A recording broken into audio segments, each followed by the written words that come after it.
जय श्री राम। अद्भुत आध्यात्म चैनल में मैं आपका स्वागत करता हूं। दोस्तों, मैं आज आपको पूर्व रामायण में वर्णित एक वृतांत सुनाने जा रहा हूं। श्री वाल्मीकि जी द्वारा रचित पूर्व रामायण रामायण से भी कहीं अधिक महाफलदायक है। इसलिए शास्त्रों में इसे महारामायण के नाम से भी जाना जाता है। चलिए वीडियो को आगे बढ़ाते हैं। बात उस समय की है जब श्री राम जी गुरुकुल से अपना अध्ययन समाप्त कर अयोध्या वापस लौटे थे, तो कुछ दिनों पश्चात उन्होंने दशरथ जी से देश भ्रमण की इच्छा जाहिर की। तब अपने कुल गुरु वशिष्ठ जी से विचार विमर्श कर भ्राता लक्ष्मण व एक सेना टुकड़ी के साथ देश भ्रमण की आज्ञा दशरथ जी ने दे दी।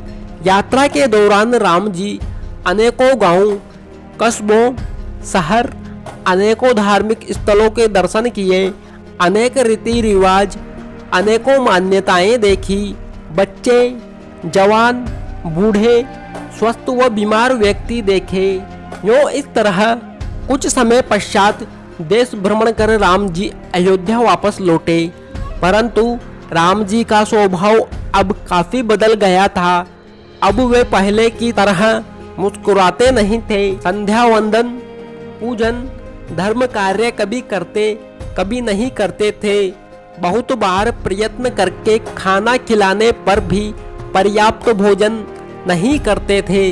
राम जी की ऐसी स्थिति देख दशरथ जी सहित सारा परिवार दुखी हो गया था। उनका मन बहलाने के लिए राजमहल में अनेकों कार्य किए जाते थे, पर राम जी सुंदर नृत्य करने आई स्त्रियों का दुखदायिनी ये सब क्या कर रही है, ऐसे उनकी निंदा करते। कोई उनसे कहता है कि आप सम्राट हो, तो दूसरी ओर ध्यान लगाकर बैठ जाते। भोजन, शयन, सवारी, संपत्ति ये सब नश्वर है, अधिक दिन तक रहने वाले नहीं। यूं कहकर फिर एकांकी रहने लगते। वाटिका में किसी ऊंची वस्तु में ध्यान लगाए चुपचाप वैराग्य धरकर बैठे रहते। वेद द्वारा राम जी को दिखाने पर सब ठीक ही है, यूं कहने पर चिंताग्रस्त दशरथ जी ने वशिष्ठ जी को राजमहल आने का निवेदन किया। दोस्तों, उसी समय ऋषि विश्वामित्र जी राम जी को वन ले जाने की इच्छा से अयोध्या आए थे। तब दशरथ जी के न मानने पर, गुरु वशिष्ठ जी के समझाने पर श्री राम जी को सौंपने के मन से विश्वामित्र जी से राम जी का सारा वृतांत सुना देते हैं। राम जी को बुला भेजने पर और राम जी के उपस्थित होने पर विश्वामित्र जी पूछते हैं, राजकुमार, आपके मोह का कारण क्या है?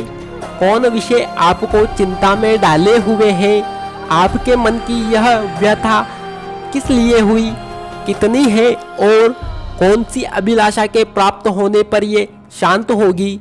विश्वामित्र जी के इतने पूछने पर रामचंद्र जी धैर्य धारण कर उत्तम वचन बोले, भगवान, यद्यपि मैं अज्ञानी हूँ और आपके पूछने पर सब कुछ कहूँगा।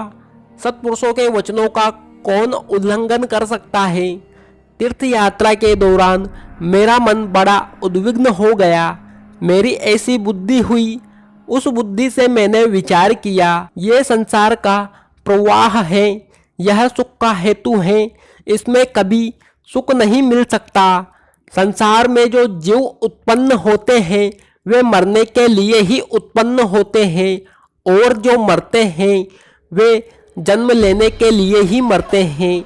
इस जन्म मरण के बीच के जो समस्त भोग हैं वे सब अस्थिर और क्षणिक हैं, और ये सब के सब आपत्तियों के ही स्वामी हैं, क्योंकि ये सब भोग वस्तु जब तक हैं तभी तक सुख देते हैं, वियोग होने पर तो दुख और संताप ही देते हैं। ये सब नश्वर हैं, एक दिन इन सबको नष्ट होना ही है। हे मुनि श्रेष्ठ, इस संसार में श्री, धन संपत्ति स्थिर और विविध सुखों की हेतु है, ऐसा मूढ़ व्यक्तियों ने ही मान रखा है। पर वह न तो स्थिर है और न उत्कृष्ट ही है। यह अनर्थ देने वाली और मोह की हेतु ही है। यह अनेक बंधनों में डालने वाली, चिंता कराने वाली, विवेक को छीनने वाली, नष्ट होने पर क्लेश ही देती है। जिन कर्मों का फल धन, राज्य लाभ, लोभ, हिंसा, मिथ्या भाषण है, ऐसे कर्मों से बढ़ती है और यज्ञ दान आदि से नहीं बढ़ती है। उनसे तो बढ़ने के बदले घटती ही है। जैसे शीतलता प्राप्त होते ही जल कठोर बर्फ बन जाता है, वैसे ही श्री के प्राप्त होते ही लोग अपने और पराये जनों पर दया भाव रखकर कठोर हो जाते हैं।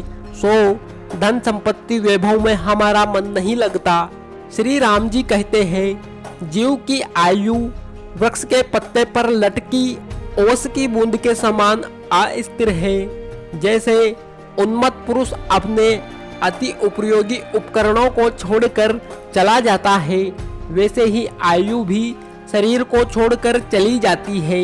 शरत काल के बादल के समान, तेल रहित दीपक के समान और जल तरंग के समान आयु गई हुई ही देखी जाती है। जल में प्रतिबिंबित चंद्रमा और बिजली को हाथ से पकड़ना, ये बात भले ही संभव हो जाए, पर अस्थिर आयु में मेरा विश्वास नहीं होता।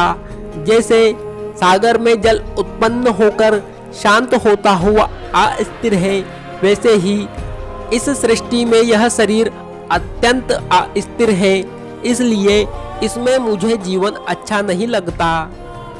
जैसे चूहा प्रतिदिन आलस्य का त्याग कर धीरे धीरे पुराने टीले को खोदकर नष्ट करे, वैसे ही काल प्रतिदिन आलस्य का त्याग कर आयु को क्षीण कर देता है। जैसे कुछ ही दिनों में यह दुर्जन है, ऐसा जानकर सज्जन दुर्जन को अनादर पूर्वक छोड़ देते हैं, वैसे ही यौनावस्था कुछ काल तक इस देह में वास कर थोड़े ही दिनों में प्राणी को निरादर के साथ छोड़ देती है। आगे श्री राम जी कहते हैं, भगवान अहंकार के कारण पुरुष के समस्त गुण समाप्त हो जाते हैं। इसके रहने से किसी पुरुषार्थ की सिद्धि नहीं होती। इस दुष्ट अहंकार नाम के शत्रु रोग से मैं भयभीत हूँ। इस संसार में अनादिकाल से लेकर जन्म मरण नरक आदि दुख परंपराओं का भोग करके अनुभव करके फिर उक्त दुख परंपरा के हेतु तुच्छ सांसारिक सुखों को चाहने वाले दीनों से भी दीन विषय लंपट लोगों को निरंतर राग द्वेष दोषों से कलंकित करता है। यह सब अहंकार का ही प्रसाद है, दूसरे का नहीं। अहंकार से ही जीवन में अनेक आपत्तियां, अनेक शारीरिक कष्ट होते हैं। हे ब्रह्मन, मैं निरअहंकार होकर भी मूर्खतावश शोक से दुखी हो रहा हूँ। इसलिए मेरी प्रार्थना है कि मेरे लिए जो विहित और हित हो उसका मुझे उपदेश दीजिए। हे मुनीश्वर, जैसे कोई निर्बल जीव कीचड़ में फंसे हुए हाथी को नहीं निकाल सकता, वैसे ही मैं भी इस देह रूपी घर को धारण करने में असमर्थ हूँ। क्या राज्य लक्ष्मी, क्या शरीर और क्या राज्य, क्या मनोरथ, इनमें से किसी से भी मेरा कुछ भी प्रयोजन नहीं है, क्योंकि थोड़े ही दिनों में काल उन सबका नाश कर डालता है। अर्थात नाशवान वस्तु से किसका क्या लाभ हो सकता है। मुनिवर, रक्त और मांस से निर्मित विनाशशील इस देह के बाहर और भीतर देखकर कहिए कि इसमें कौन सी रमणीयता है। पूज्यवर, भला आप ही कहिए, जो शरीर मरने के समय जीव के पीछे नहीं जाते, जीव का त्याग कर देते हैं, उन कृतज्ञ शरीरों पर ज्ञानवान पुरुषों का क्या आदर हो सकता है। यह शरीर मुझे छोड़े उससे पहले ही मैं इसका त्याग कर देता हूँ। वीडियो को लाइक करें, शेयर करें, चैनल को सब्सक्राइब करें, इससे अगले वीडियो का नोटिफिकेशन आपको मिल जाएगा।